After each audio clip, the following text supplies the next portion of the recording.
In this video, sidechain compressing impact reverb. Now, the idea here is to sidechain compress the reverb, but not to sidechain compress the source sound. In terms of audio routing, each DAW will have a range of options, the most common of which, just like I have here, placing the sidechain compressed reverb on a return track, which in your DAW may be called an effects bus. But conceptually, it's simply processing the reverb independently of the source sound. But what exactly is happening here? This compressor, in sidechain mode, is turning the reverb volume down according to these settings here as the snare hits. As the snare finishes, the volume returns to normal. Observe the GR trace, this gain reduction trace in orange, showing how much the compressor is turning the volume down and when.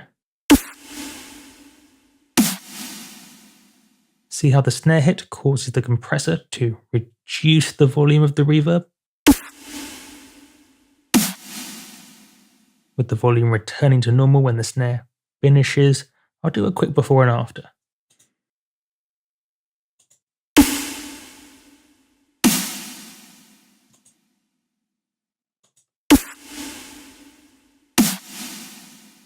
Not only does it give you more headroom as there's now less stuff happening when the snare hits, but it's also quite simply, a nice effect. In terms of configuring the compressor, there are 4 main things to do. Make sure the impact is routed into the compressor, which you can see here.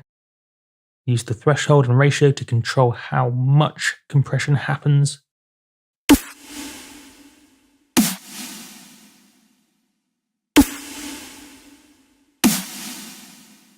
There's no rights and wrongs here, of course, but conceptually, as the input, in this case, the snare, goes above the threshold, it gets turned down according to the ratio.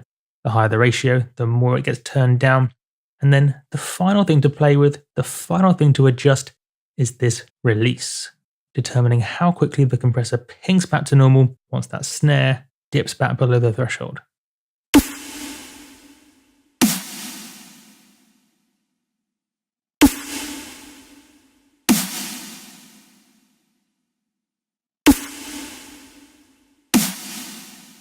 Do you see the course on sidechain compression for all the nuanced details here?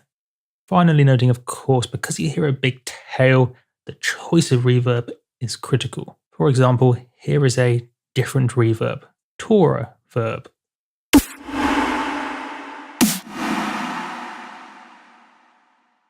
Thanks for watching.